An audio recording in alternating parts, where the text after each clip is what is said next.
Hello guys, this is me Salim Khan and I welcome you once again to my YouTube channel Nest Building This।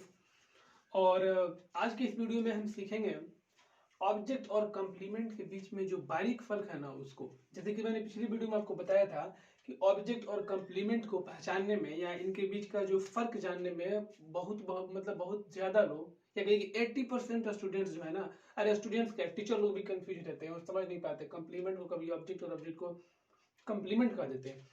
तो हम आपको बताएंगे कुछ ऐसे बारीक फर्क और जिससे आप समझ पाएंगे कि ऑब्जेक्ट कौन है और कंप्लीमेंट कौन है। तो शुरू करते हैं। कल मैंने बताया था, देखिए क्या, कि ऑब्जेक्ट होने के लिए दो शर्त का होना जरूरी है। दो शर्त का होना, पहला तो क्या और किसको का जवाब जो आए सेंटेंस में वो ऑब्जेक्ट होता, और साथ ही साथ कि सब्जेक्ट और ऑब्जेक्ट अलग अलग चीजें होती है। ये अलग स्क्वायर मतलब अलग अलग है, अलग अलग चीजें होती है समझने के लिए। यहां देखिए, सीता ने मुझे कलम दिया, पहला शब्द। क्या दिया? तो कलम दिया। और किसे दिया? ये मुझे दिया। ठीक है, पहला शर्त तो पूरा हो गया कि क्या और किसको, दोनों का जवाब ये है। अब देखिए कि क्या ये सब्जेक्ट ऑब्जेक्ट दो अलग अलग चीजें होती है, तो देखते हैं कि क्या ये दोनों जो है ये खुद में मतलब एक दूसरे से अलग है ना, और साथ ही साथ सीता से भी ये अलग है ना। तो देखते हैं, मुझे, सीता और कलम, तीन शब्द है। जाहिर सी बात है तीनों अलग अलग चीज है। भाई सीता एक लड़की है, मुझे मैं एक लड़का हूं, कलम एक मतलब कि नॉन लिविंग थिंग है, एक निर्जीव वस्तु है। तो जाहिर सी बात है ये तीनों अलग अलग चीज है।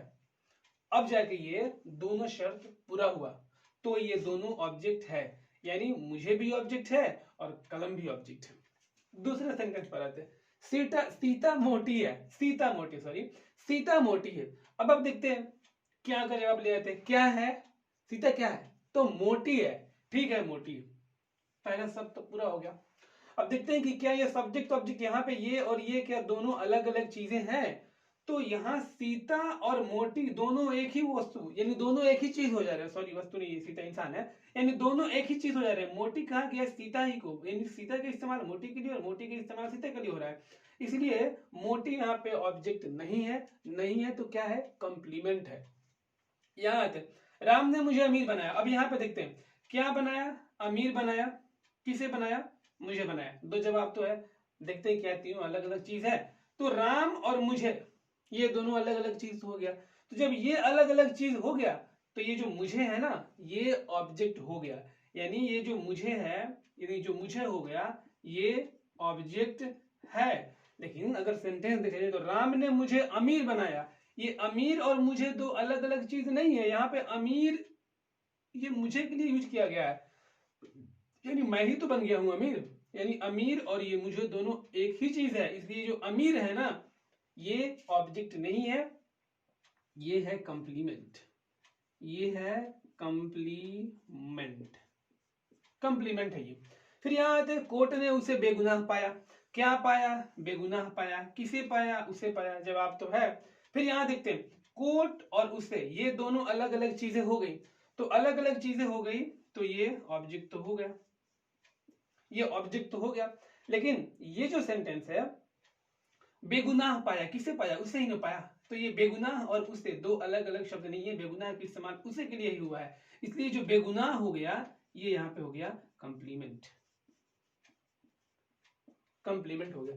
अब मुझे पूरा यकीन है कि आपको ऑब्जेक्ट और कंप्लीमेंट के बीच का जो एक बारीक फर्क है, मतलब एकदम बहुत ही जो कम फर्क है, वो आपको पूरी तरीके से समझ में आ गया होगा कि कंप्लीमेंट और ऑब्जेक्ट के बीच में क्या फर्क है, और बड़ी आसानी से आप ऑब्जेक्ट और कंप्लीमेंट को पहचान पाएंगे। एक चीज और चलते चलते आपको ये बात भी बता दें कि जो ऑब्जेक्ट होता है ना, ऑब्जेक्ट, ऑब्जेक्ट को ऐसे तो ऑब्जेक्ट के 5 टाइप्स होते हैं। नेस्फील्ड की चौथी किताब में 5 ऑब्जेक्ट की चर्चा हुई है। फिलहाल मैं आपको यहाँ पे 2 ऑब्जेक्ट्स ही बताऊंगा। किसी को 5 ऑब्जेक्ट अगर चाहिए, अगर उसे लगता है कि 5 ऑब्जेक्ट उसे पढ़ना चाहिए तो आप कमेंट में हमें बताएंगे। कोशिश करेंगे कि हम लोग एक अलग से वीडियो लेके आए जिसमें ऑब्जेक्ट्स के 5 टाइप बताए जाएंगे। फिलहाल यहाँ पर हम ऑब्जेक्ट्स के 2 टाइप बता रहे हैं। तो यहाँ पे एक काम करते हैं, ऑब्जेक्ट को ना 2 पार्ट्स में हम डिवाइड कर लेते हैं। पहला, सॉरी सॉरी पहला तो ऑब्जेक्ट को आप कह सकते हैं डायरेक्ट ऑब्जेक्ट, और दूसरा जो ऑब्जेक्ट को आप कह सकते हैं इनडायरेक्ट ऑब्जेक्ट। अब डायरेक्ट ऑब्जेक्ट और इनडायरेक्ट ऑब्जेक्ट आपको जानना क्यों जरूरी है? डायरेक्ट ऑब्जेक्ट और इनडायरेक्ट ऑब्जेक्ट अगर आप जान जाए तो थोड़ा सा ट्रांसलेशन बनाने में काफी आसान होता है, क्योंकि उसमें बताना पड़ता है कि डायरेक्ट पहले रखाएगा या इनडायरेक्ट पहले रखाएगा।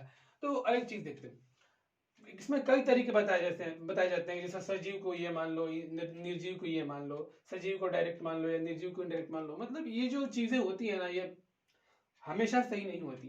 तो एक जो सटीक तरीका हो सकता है डायरेक्ट और इनडायरेक्ट को चूज करने का, वो ये हो सकता है कि क्या से जो आप सवाल बनाते हैं उसका जो जवाब आ रहा है वो डायरेक्ट है, और किसको से जो आप सवाल बना रहे हैं उसका जो जवाब आ रहा है वो इनडायरेक्ट होगा। जैसे एग्जांपल के तौर पे सीता ने मुझे कलम दिया, ये दोनों यहाँ पे ऑब्जेक्ट हुआ था। तो क्या दिया था? कलम दिया था, तो कलम हो गया डायरेक्ट ऑब्जेक्ट। और किसको दिया था? तो मुझे दिया था, तो मुझे हो गया इनडायरेक्ट ऑब्जेक्ट। अगर एक ऐसे ही सेंटेंस हो कि सीता ने मैंने राम को पैसे दिए, तो क्या दिए? पैसे दिए, तो पैसा हो जाएगा डायरेक्ट ऑब्जेक्ट। और किसको दिया? तो राम को दिया था, तो राम हो जाएगा इनडायरेक्ट ऑब्जेक्ट। सिंपल सा चीज है। तो इस बेस पे आप डायरेक्ट और इनडायरेक्ट बड़ी आसानी से पकड़ सकते हैं। दूसरी बात हमने किया था कंप्लीमेंट का, तो आप कंप्लीमेंट को भी समझ लीजिए। कंप्लीमेंट को भी दो पार्ट में बांट सकते हैं, एक सब्जेक्ट कंप्लीमेंट और दूसरा होता है ऑब्जेक्ट कंप्लीमेंट।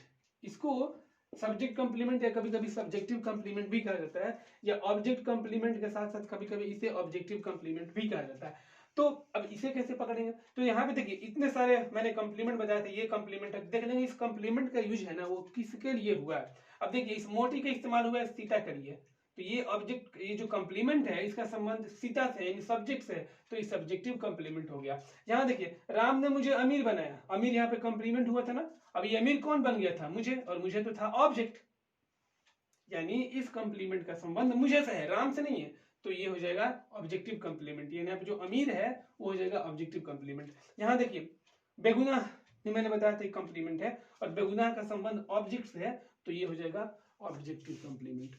तो मुझे पूरा उम्मीद है कि आपको ये जो मैंने कंप्लीमेंट के दो टाइप्स बताया और जो डायरेक्ट के दो टाइप्स बताया, ये आपको पूरी तरीके से समझ में आए होंगे। और अगर ये आपको समझ में नहीं आया तो फिर अपना कंफ्यूजन आप हमें बताएं, हमारे जो कमेंट सेक्शन है उसमें आप जाके अपने कंफ्यूजन को बताएं, और फिर हम देखते हैं कि किस तरीके से आपको समझा पाते हैं। अगर हमारी वीडियो आपको अच्छी लगती हो तो फिर आप शेयर कीजिए, लाइक कीजिए, कहने वाली बात नहीं। Thank you.